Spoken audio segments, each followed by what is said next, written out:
Hi guys! Good morning at magandang araw sa iyong lahat. Andito ako ulit ngayon dito sa Montera Verde 2 by Borland Development Corporation. Actually guys, na-vlog ko na to dati. And ngayon, mag-update ako since tapos na po ang ating model unit. At ipakita ko sa inyo the actual turnover. By the way guys, Montera Verde 2 is located lang po dito sa Barangay San Mayor and Biga, Tanza, Cavite. Itong property nito, itong project na to guys, by Borland Development Corporation, ito ay 2-story townhouse, provision for 2 to 3 bedrooms, 2 toilet and bath, may space ka na for car garage, and of course, meron ka na pong balcony. And guys, ito ay semi-complete turnover, and ang kagandahan dito, pag mag-invest ka po dito, this property ay sobrang lapit po sa lahat. Just around 5 to 10 minutes away lang from like SM Tanza, Pure Gold, Robinson General Trias, yun malapit lang din po siya, SM Rosario, and sa pagdating sa mga palengke, schools, and even hospitals, sobrang lapit. Since totally developed na po ang Tanza. So guys, ngayon ipapakita ko sa inyo the actual turnover. Then, before we start, by the way, I'm Manilyn Garrido, your trusted and accredited real estate salesperson from Dimas CLP. So, come on guys, let's start our house tour vlog for today. So, for the lot area guys, for regular unit is 48 square meter, while the floor area is 55 square meter. So, come on guys. So, ito yung hallway. So, upon entering of your property, meron na siyang like a landscape.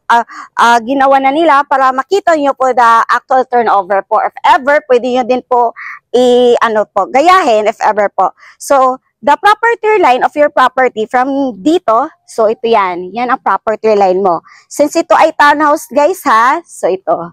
Yan. So, dito po kayo mag-base ito. So, yan ang property line mo.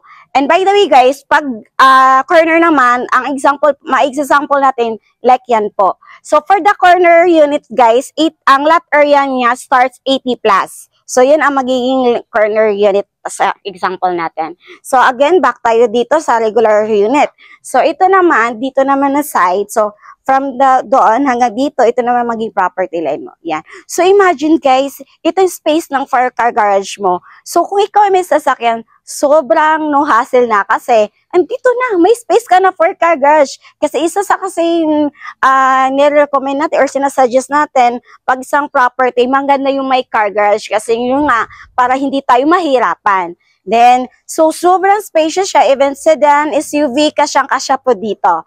And kung mapapansin nyo, yan po ang frontage ng property nyo upon turnover. So, modern design, and meron na din tayong balcony dito. See? So, yung bintana natin dito, guys, naka-sliding window type na din. And even dito po sa ground floor. Then, since may balcony tayo dito, guys, pwede mo siya i-extend ha, pwede mo siya i-expand. For example, once i-expand mo to siya hanggang dito sa property line ng car garage mo. So imagine, ganun siya kalawak. Even regular unit lang ang makukuha mo dito.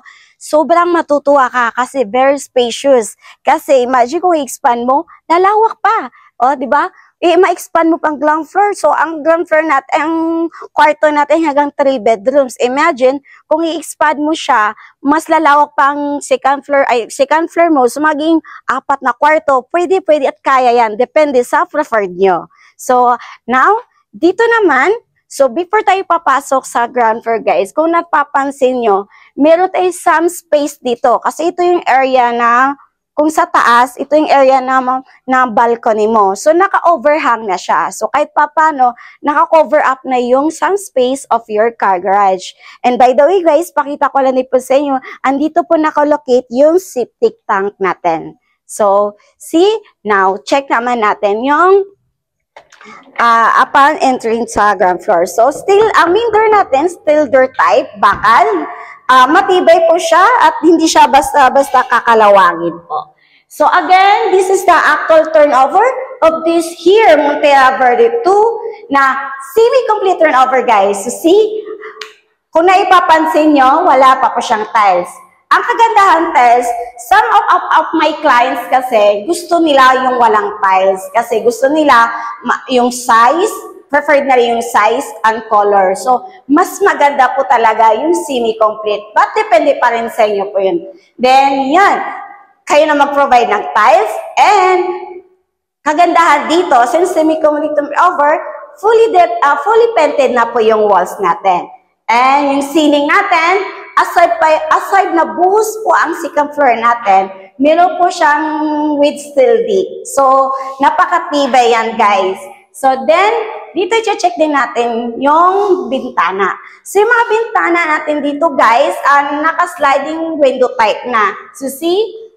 So, open yung ano natin dito. Kaya na-absorb tayo ng natural light ng ano natin, bintana natin. Then, up and turn over din ang unit nyo. Of course, naka-ready na po yung mga outlets po. See? So, dito naman tayo sa toilet. Sa kitchen. So, yung kitchen natin, wala pa din siyang tiles. At least, yun, makapagpili pa tayo ng colors and size ng tiles ng gusto nyo. Then, dito naman, meron tayong bintana. Then, dito, kayo na din mag-provide ng modular cabinet. It's up to you kung paano mo siya mas pagandahin. Ang kagandahan lang kasi dito, semi-complete turnover, masusunod yung gusto nyong design ng or paano mo mas pagandahin upon turnover.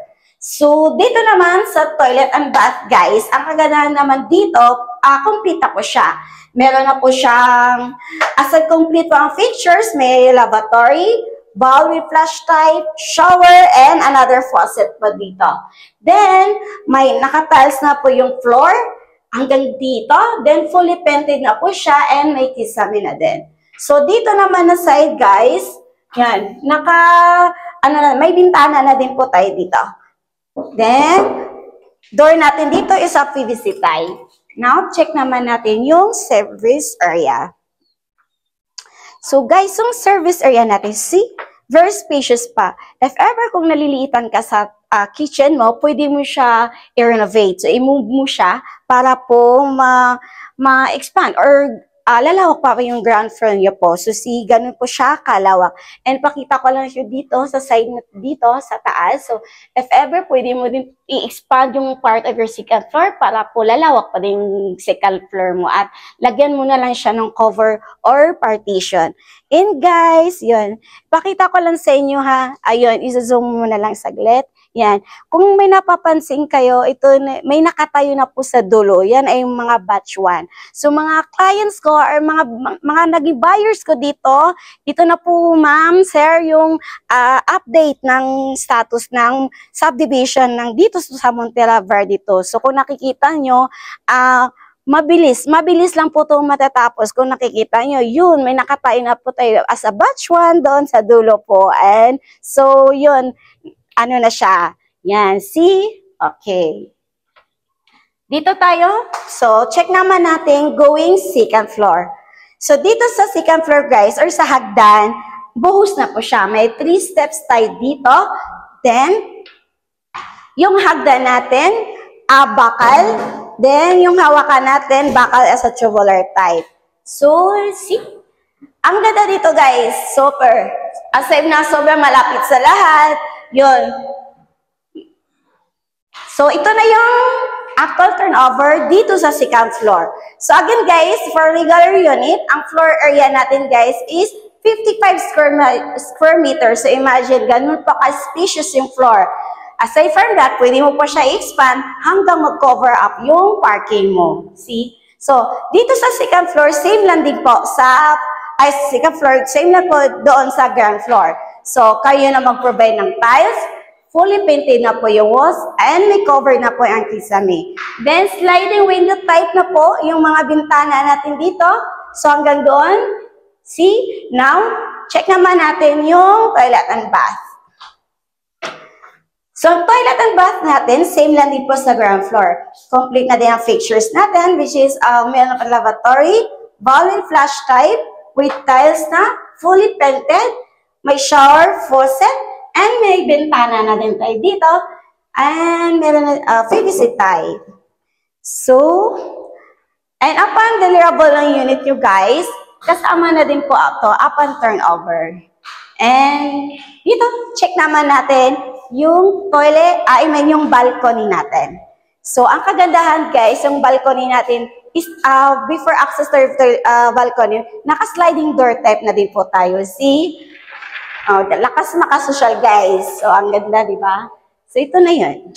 Ito na yung property mo dito sa balcony area. So, ipakita lang natin, no? So, yun. Ito yung tanaw ng maging property mo hanggang sa car garage mo. So, imagine guys, di ba? So, bukod sa, since alam natin, si Borland is napaka-affordable pagdating sa mga pabahay. So, aside from that, di kayo mamahirapan dito to invest kasi totally developed na po ang Tanza. So, see, naipakita ko na sa the actual turnover of this property. Ngayon, ipakita ko naman sa inyo the sample computation.